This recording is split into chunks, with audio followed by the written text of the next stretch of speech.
Welcome to the table. Welcome to the grown folks table. Are you all ready to have some grown folks table conversation tonight? I'm so Yes. excited to be here with my wonderful co-host, and we're talking about mentorship at the table. Many people are trying to figure out this whole concept of mentorship. Did you have a mentor? Are you mentoring? Where did mentoring come from? How important is mentorship? And what's the difference between mentorship and sponsorship? And so I think these wonderful women here are going to help us unpack this tonight because during Women's History Month, many women are making some wonderful blazing some wonderful trails, and a lot of them are saying that they have made it because they've had a mentor. Somebody tonight jump in and tell me if you had a mentor to help you in throughout your career or just self-discovery through womanhood. I could actually go first, actually. So one thing I always say, because I am, as Libby says a lot, a woman that wears many hats, I've had the opportunity to walk on different journeys. And a lot of times people ask, well, how do you do certain things? And so I would like to say, as far as being a woman in ministry, I did have something called a mentor, someone that kind of showed me the ropes, who sat down and talked to me about being a husband, being a wife to a pastor. And so pastor, actually it was Pastor Tanya Kroom. I served her as armor bearer. And so in that walk of life, she was my mentor. When I mean down to which pantyhose you need to wear with which suit. I mean, she was just that particular. And how to be a wife, and how to keep your house and how to be a mother to your children and how to balance all of those things and being a woman of prayer and to cover your husband. Oh my God, she always talked about that. And so for me, that was my first interaction of mentorship. That was my first up close and personal. And so I became a mentee out of serving her in a armor bearer type relationship. Anybody else have anything to share about mentorship if you've had a mentor at some point in your life? I want to jump in. I didn't I didn't with knowledge, if that makes sense. Like I mentioned once before in a conversation that we've had in some previous podcasts.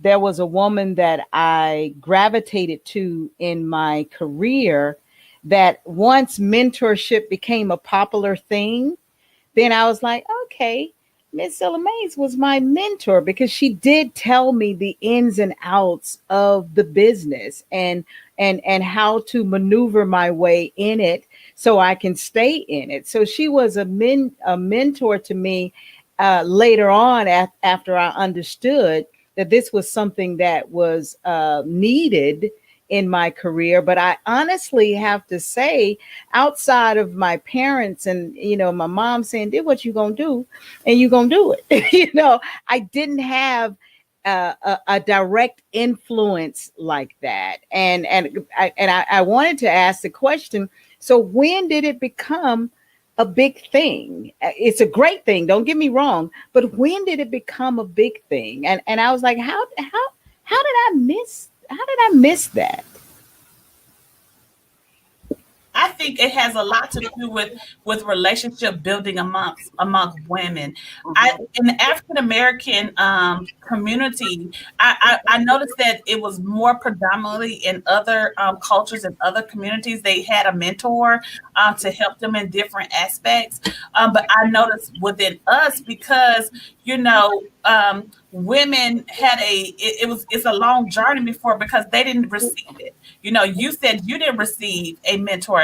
And so you're in the baby boomer generation. And so here is Generation X who did not receive, would love to receive a mentor from the baby boomer generation. And because you didn't know that was a need, you didn't know how to give it. And so a Right. lot of times we find it and Libby, I guess jump in freely when you get a chance. That we found it hard to find mentors from Generation It, from the baby boomers, because you all didn't receive it, so you didn't know how to give it, and you didn't know we needed it. Go ahead, Vicky. I want to just say this because I want to hear what Libby has to say, because you all are in that generation together, kind of. And I'm more with Joyce and Dolores, because I didn't have a mentor either. Professional mentor, I've never had one, and yet I've always longed for one. I always longed for a professional mentor, but I never did. And I really believe the reason why I never had one is because I had the type of personality and work ethic. I always appeared to know what I was doing. I was a hard worker. I had work ethic. And so people were somewhat intimidated by that and didn't think I needed help. That's just what I've discovered over the years. Where I did have a mentor was I had women of God. As you described, I believe mentorship is birthed out of relationship. That's what you described about your relationship, and you walked alongside her and you sat there. So I believe it's born out of relationships. I had wonderful spiritual mentors, women of God who sat me at their feet and tutored me, taught me how to pray, taught me how to be a wife, taught me how to be a word of God. I didn't have that in my professional life. However, I let it bleed over into my professional life as character, to bring the character with me. And the last thing I want to say is, to have a mentor, you need to want to receive one. Not many in your generation, and I know I'm going to get beat up, are humble enough to say, I need a mentor, because they come to the table thinking they know everything, been there, done that. And I say that from a place. You're talking about Generation X? I'm talking about my 3 children who are in that generation. You can't tell them, you know everything. Hello. Because here's the thing. Everything. Oh my gosh. Please, do not leave me out here on this. I'm about to jump in. Here is what I believe, that the baby boomers generation, and even before, probably did not have mentors, what we would call mentors today, because it was not discoverable. The mentors at that time were just church mothers, were your neighbors. People you looked up to and gave you advice about certain things, about, as Vicky was saying, marriage, about how to be a lady. That those types of things came from there. These people were not always in the marketplace. They were not in corporate America. They may have been teachers, and so your teachers are one that was teaching you something. So that's pretty much what you would get. So you did not get what we call mentorship today, which some people have it wrong, because people are being coaches. Yes. And so that's a whole nother thing. So the mentor is not to coach you anywhere. That's right. The coach is the one that gets you there. The mentor just walks alongside of you from beginning to end. And the mentor is there as a guidance if you need to know if you should go left or right. The coach is there to coach you to decide for yourself if you should go left or right. Yeah. And that's the reason why people got it all wrong. All these people that are certified coaches and they're doing nothing but mentors, they need to go and learn what it is. Because that's not what it is. And that's what people did in the baby boom era. The baby boom era were actual real mentors. They were the one you went and sat down and said, you know what? I'm in a marriage and I'm not happy. And I don't know what to do. And they would say to you, child, just pray. Or they would begin to say to you, well, try to see how you can walk through that. But a coach, on the other hand, would do something different. So our era is totally different. Because we're crossing coaching and we're crossing mentorship, and it's not what we should be doing. Either you're a coach or you're a mentor. You're not both. Yes. They don't walk hand in hand. And so I have an issue with people who are all these certified coaches. Everybody's a certified coach. Everybody going to pay $2,000, $1,500 certified coach. Yeah. And the people who are teaching you how to be a certified coach, they do not know how to be certified coaches. So you got all these people coming out and telling people what they need to do. So people are coming out looking like their coach. Yeah. Sounding like their coach. Moving like their coach. Yes. Mentors don't do that. Mentors guide you in who you are. Yep. You come out being you, and you go back and you say, this was my mentor. He or she helped me become, and I am still becoming. Yep. Yeah. A coach has to leave the game and go home. The coach does not go to duration. There's only a season for the coach. Yep. That's why they get paid. Because I remember paid. Yeah, I remember when I remember when I had to first I was first approached with a contract. I'm like, what in the world is this? and I'm serious. And I went to Miss Mays. I was like, she had not dealt with a contract before, but she told me about what she knew and who I need to go reach out further to in the industry about that. But I think I'm 1000% with Libby. Dr. Libby is, there's a difference in you coaching me and you mentoring me, because mentoring sometimes is just totally emotional. It's like, I'm about drained in this career. Something that's gonna make me feel good about staying in this thing. And that's that person that said, look, this is what you need to do. So, but a coach to me is something to help me advance my career. But a mentor to me, and that's why I said I wish I could go back and just tell Miss Mays how she mentored me, because she was more emotional to me. I could go to her and felt comfortable about saying and sharing any and everything about the industry in which I was in. Now, Joyce, I'm gonna come back to that advanced career part, but I want to hear from Dolores on mentoring. Dolores, did you have a mentor? I too am a baby boomer, and no, I did not have a mentor. I will tell you, and I have 30 years of corporate experience, corporate background, and back then, you learned being a part of the corporation. They sent you through rigorous training. You on a fast track. You're going basically to their academy. But as far as a person, but what I will share with you, because a lot of my good friends in corporate were white men, I have to say it. And I would say, if you have to say mentor, because we weren't using the word mentor then, but they would share about how to succeed in corporate America, how you get to that next level, because there were so few Blacks in every company I worked in. I always worked when there was maybe 2, 3, 4 of us, but not, we were never in the majority. But those were my friends, those whom I learned from, those who taught me about, they know the ropes, right? I know that if I was going out for a promotion, but Lord, you don't play golf, so, you probably won't get it. They would share those things, and a lot of those things, sometimes we had to go to HR, but a mentor, I would say not, I did not. And I really heard about it more. So I would say right before I left corporate America, maybe in 2000, I think it was around 2000, I would say my last boss. Now, she tried to mentor me. She tried. She tried. I would just say that. But I think she was a good person. I learned a lot from her in the couple of years I worked with her. But just to have that mentor, that person holding me accountable, guiding me, as Libby said, that motivation, that person to motivate me. I think I was motivating myself. I think I had to do it for myself. I think I was one of those look and learn persons. That was me. Look, learn. What are the opportunities here? What can I do? I will watch other people and I would see, okay, what they're doing, and I can do it too. So I think I was my own mentor. I was mentoring myself, because I didn't know about it. I never saw it. It was never brought to me, and no one ever approached me about it. And I too, Livia, I think it's comical with these life coaches. I do.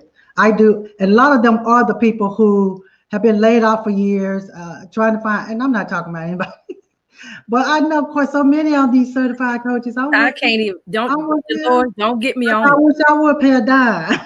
Look, y'all we're gonna have to have an armor bearer before we leave here tonight. I'm not paying you a dime. Because here is the thing. Coaches have hours and they have payments. You mentors don't. You can call your mentor at 12 midnight. You can't call your coach at 12 midnight. So that's the problem, is that people got to understand what it is. And what makes me upset about this is these people who think that this is a way to build brands and to get money and all of that. So they decide to be coaches to these people. I was in seminary. When I was in seminary, we took a class, and the class was on coaching. Do you know who mostly go through those classes? They're therapists. Because therapists make the great coaches, because therapists don't try to tell you how to do it. Therapists make you figure out how you want to do it. And guess what they coached me on when I sat down? They coached me on how to get through my dissertation. That was the assignment in my class, to sit with the person who was going to be my coach, which was Reverend Jay. And Reverend Jay sat in front of me in the class, and Reverend Jay, and it was hard because we both want to mentor. We both want to tell each other. And our professor said, no, you are a coach. If Libby says, I just don't know what to do with this, your response is to be, okay, when you say you don't know what to do with that, where did that come from? How do you feel about that? And how do you think you can get past that? Then Libby has to figure out how I get past that feeling. And then once I get past that feeling, then the question comes from the coach to say, now that we've gotten to step 1, what do you think you need to do to get to step 2? That's a coach.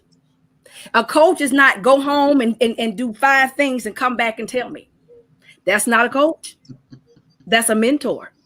But people think it's a coach, and it's not. And that's why people are tripped up, because they're trying to do both. And that's why I encourage people.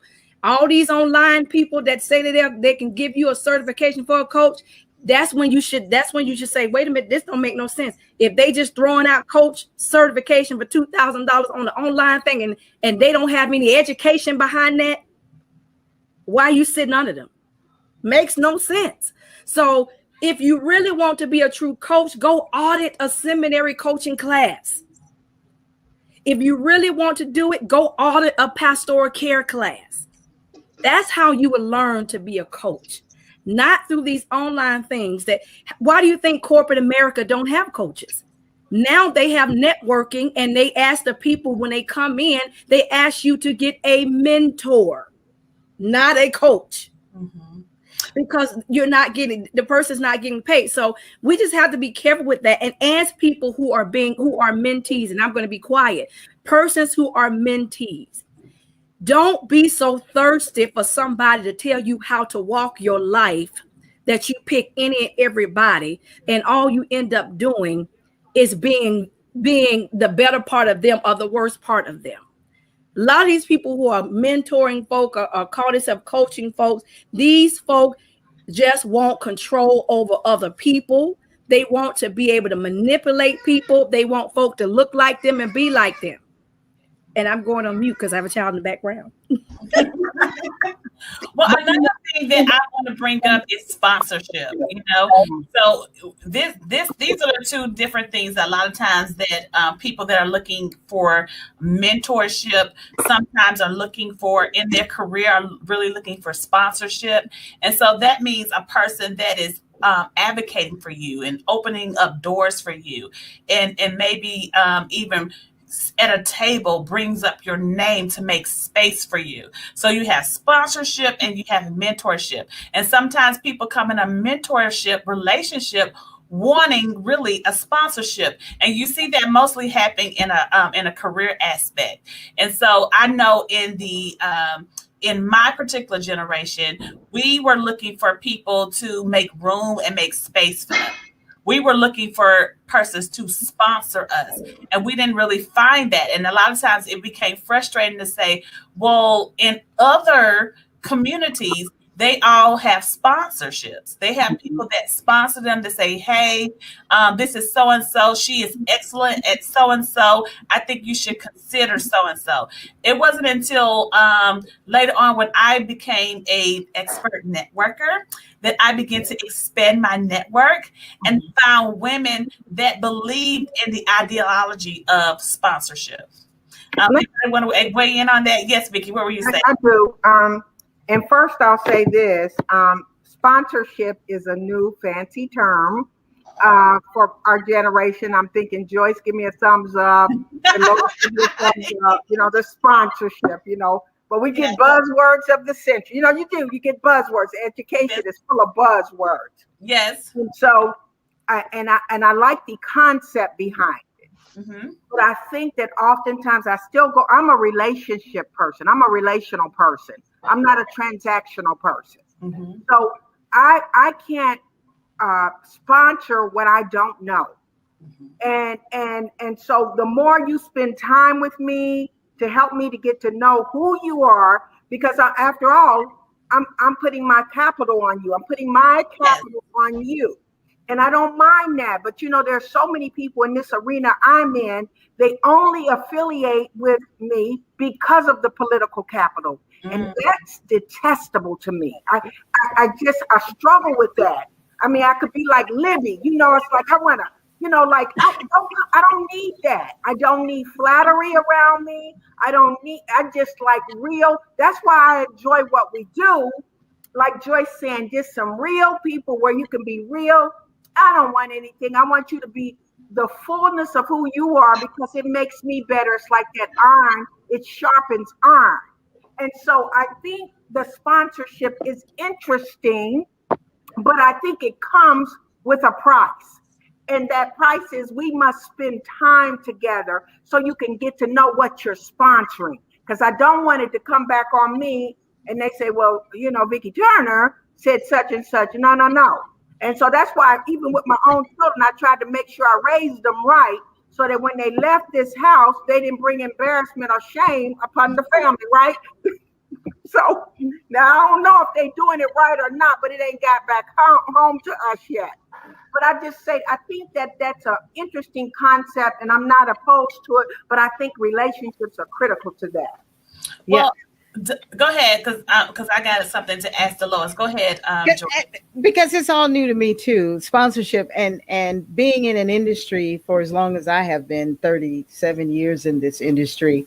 I do get a lot of people because of my heritage in it that wants me to speak for them and to, you know, encourage, you know, other brand manager or other people to, you know, look at them for access into a specific space. And I'm like Vicki is too. I mean, I don't know you, you know, and so why don't you and I get to know each other? And then that way, when I can or will speak on your behalf, because I have done that. There are people that I have gone into the room saying, this who you need to hire, or even in my hiring position have hired because of the relationship that we have had, or I know of your ability and I haven't heard anything, you know, otherwise to where I should be afraid to do so.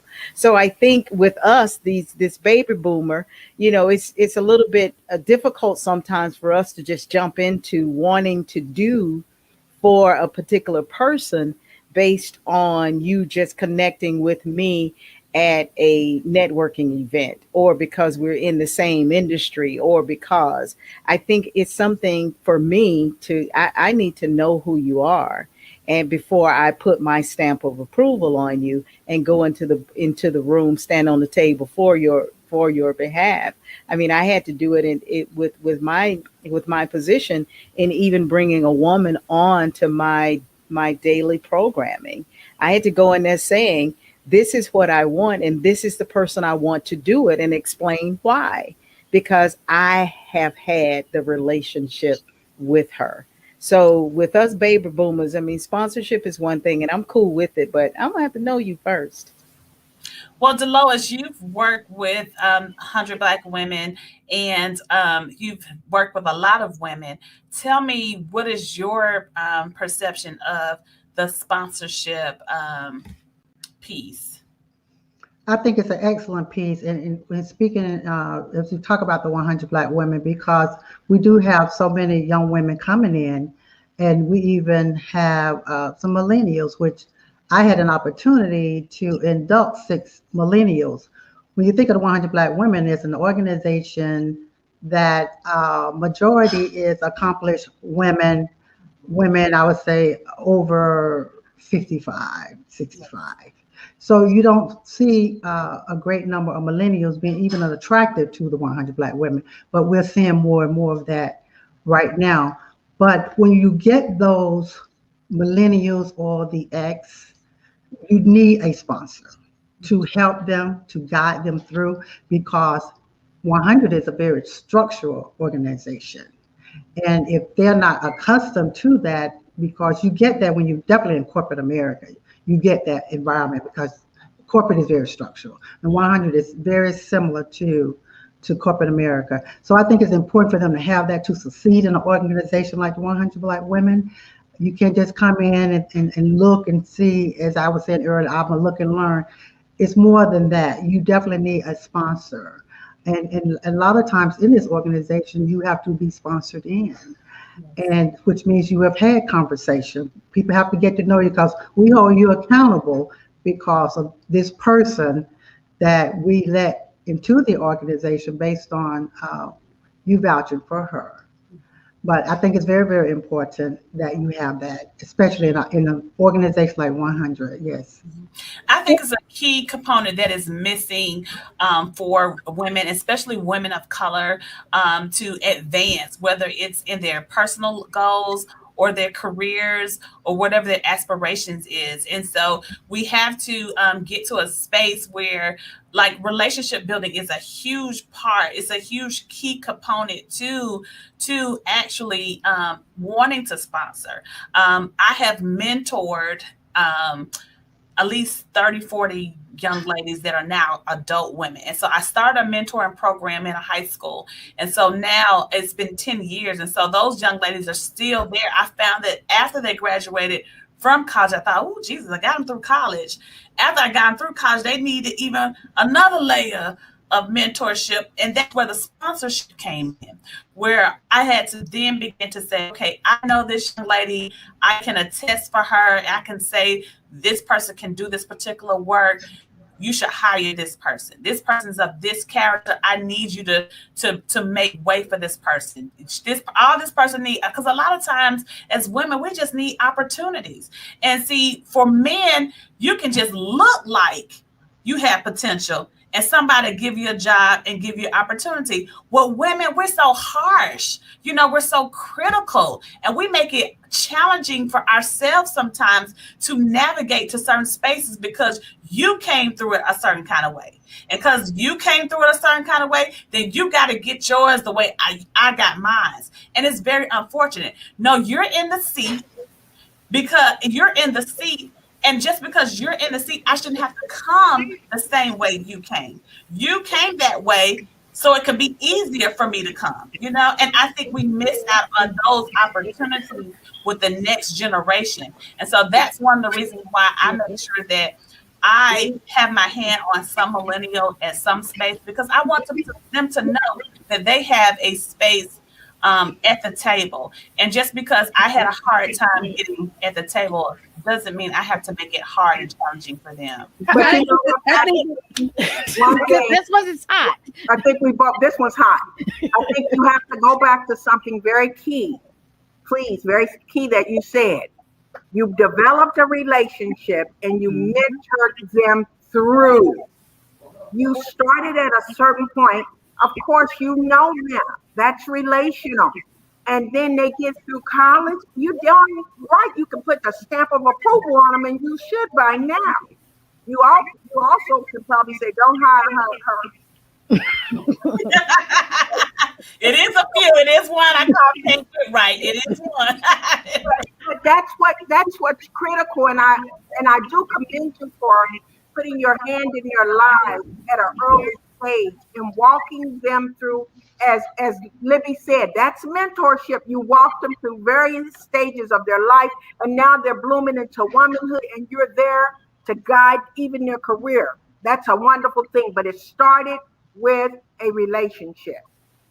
And I think in my case, I tell them the young ladies who have entrusted my experience to help them.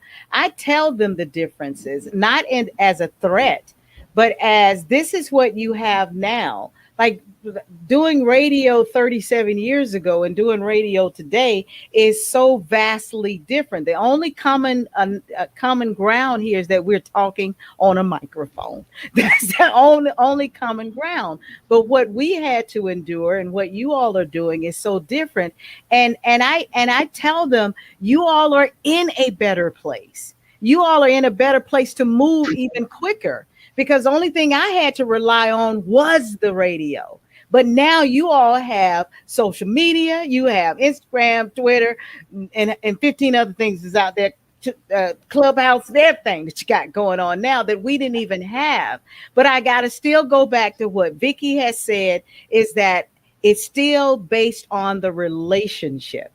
That because I don't have a problem standing up for any woman. I don't have a problem getting them a job, not just in Atlanta, but Chicago, Charlotte, Florida, wherever there's an opening and you're in the space. I had a young lady who's in Kansas that we worked briefly together some years ago, and she's being awarded, and she wanted me to sit on this group to talk about the experience that she and I had based on the relationship that was developed then and what I felt about her then and how I feel about her now. So I am for women. I am for getting as many women in this industry that can speak on our behalf as I possibly can. But I still will say I am not going to put 37 years of my name on yours if I don't know you. If I don't know your capabilities, if I don't know that when you walk in that studio, that you're about to shut it down and you're not going to embarrass me or cause the FCC to snatch you off the air. So I am for sponsorship. I'm for mentorship, but I'm 100% behind developing the relationship. And I just want to say, go ahead, Dolores. I'll wait. I just want to say, based on what Pastor Cash was saying, talking about her mentorship program, and we too in the 100, we have a mentorship program, our young girls, 9th through 12th grade. And it's just amazing to see them coming in the 9th grade with the tennis shoes on, but by the time they leave the program, they got on pumps and driving cars. But over the years, just watching them, and so the fact that I've been a part of that organization for 15 years, we have graduated some hundreds of girls, and they've gone off to school and just doing some amazing things. I'm not in a committed mentorship relationship with anyone right now, but the ladies know they can still call on me. I still get those calls every day. I still even mentor women in the chapter, because for years I was that mentor to a lot of the girls, because being over the organization and the chapter, of course, I had played a big role in their lives and being a part of those programs. And so it was just amazing to me to watch them grow up and get new girls. We get 9th grades every year, because I like them in the 9th grade, growing up, not 10th, not 11th. You have to be in the 9th grade and come in to grow, to understand the program and to learn and grow.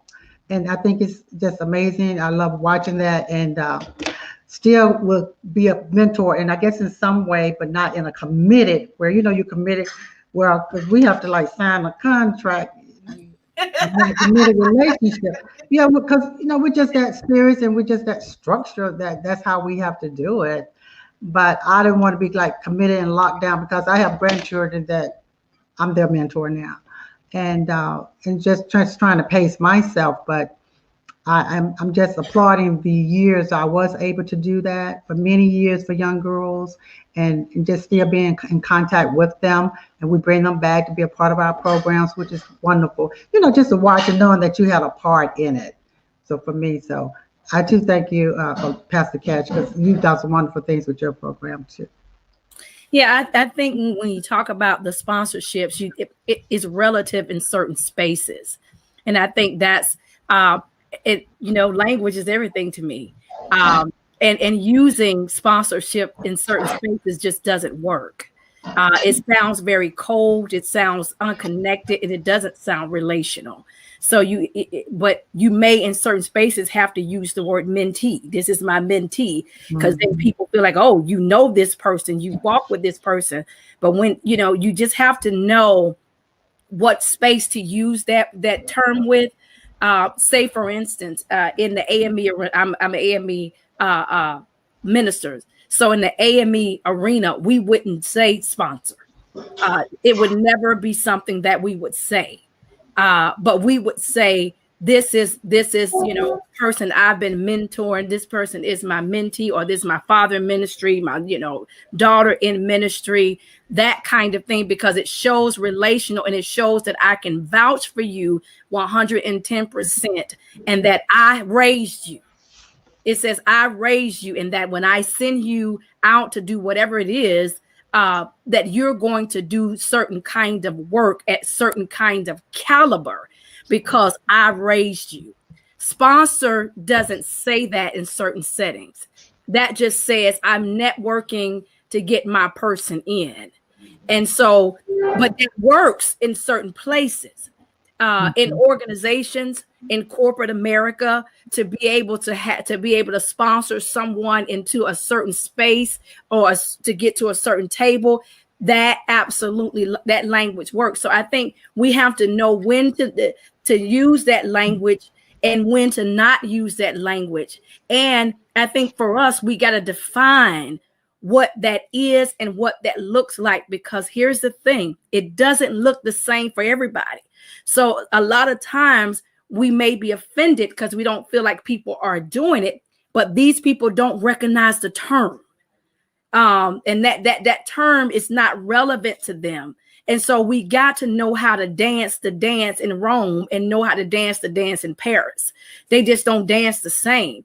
And sometimes these nuances that comes out, we gravitate to them because they are common in our arena. And so we think when we go outside of our arena that it works. It does not work outside of your arena. And that's the thing I think we have to be careful with. For me, I have a lot of people that maybe outside of my arena, what people will consider that I've sponsored. But I wouldn't consider that I sponsored them, because it's not my language. Although I'm a person that applauded in certain arenas, I would say this is the person I have walked with. Now, the reason why that is because the way that I was raised from the person who was my mentor, he was a baby boomer. So the person that brought me into ministry, that taught me everything outside of ministry and in ministry, was a baby boomer. So my thought process about things has that kind of outlook in that kind of way. And he always, and it was a he always taught me language, and be careful of where you use it and how you use it. Know when to use it. And I think we have to, and that's good teaching for us for our mentees, that we need to teach them. And here again, I put this in again. This is where coaching doesn't work. A coach can't tell the person they coaching, you got to use certain language. You've then turned to the mentor. So that's what we grow them at, to say, if you're going to sponsor somebody, if that's the proper arena, then you need to understand what that means. Does sponsorship means that you just call their name? Does sponsorship means that you give them finances? Does sponsor mean that you drop them off into the seat and let them go to work, and you walk away from it and you go back and pick up somebody else and say, hi, this is I'm so-and-so and I'm sponsoring him or her. So we got to know what that means and what that looks like before we go and think that is, but I agree with Pastor Cash. I agree with her saying that a lot of times what has happened with the baby boomer generation is that because they've came through a certain way, and no slight, it's just true. It was a hard walk. There was a lot of things they had to endure, and a lot of times they don't really know how to do the reach back in a way that they don't have certain expectations for those of us who don't know what that era was like. Now, some of us need to do better with appreciating what people had to go through to get where they are. Because I do know there's some that we are trying to work with who don't have appreciation with the fact that that you were the only woman sitting at the table and had to endure, male chauvinist comments and deal with people saying you're a woman, you can't do that, or you got to sit a certain way, and you don't need to wear pants in here. That part some of us don't appreciate, but we should.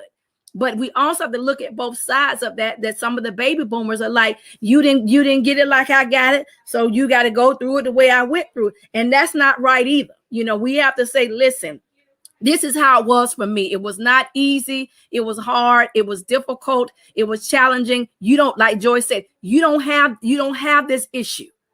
So because you don't have this issue, this is how you work it now. But there's certain things that don't change with the day of time. You're going to have a problem with men. That's not going to change. As long as it's a male dominant institution, you will deal with that. Now, how you deal with that in this day and time won't look like it did in my day and time. But what I will tell you, the premise is the same. We have to be confident. We have to know our stuff.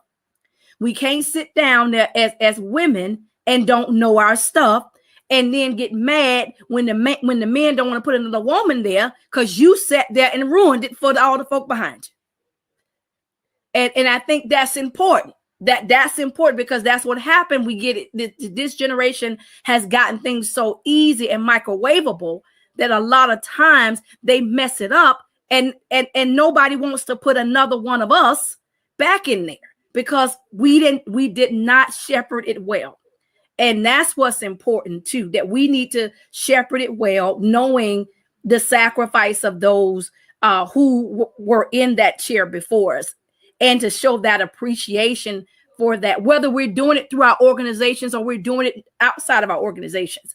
Because I think we should mentor in both ways. I think, like Dolores was saying, she got her children, her grandchildren now, that she's in the mentoring process with her grandchildren. She did a lot of mentoring within her organization.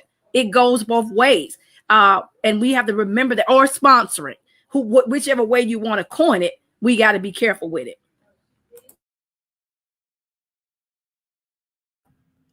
Well, thank you so much for your feedback on that, Libya. That you brought up so many wonderful points about language, about how to make sure we're speaking about it in the right content. I think those are so important. I think a lot of things that we shared at the table tonight has liberated somebody that watched it that may have been offended by someone not agreeing to be their mentor, or offended by someone not agreeing to sponsor them, or not understanding the key component to all of those, whether it's sponsorship, mentorship, or even advocacy, is relationship. And I think that's what the whole thing we're saying tonight, is the key component to any of those is relationship. And so you heard it right here at the Grown Folks Table during Women History Month. We hope that you've enjoyed our conversation. We've kept it real tonight, ladies. Who are you sponsoring? Who are you advocating for? And who are you mentoring? Drop it in the chat for us. We'll be right back here next Thursday. Don't forget to subscribe to our website. Subscribe to our channel as well as our podcast. Good night. Night.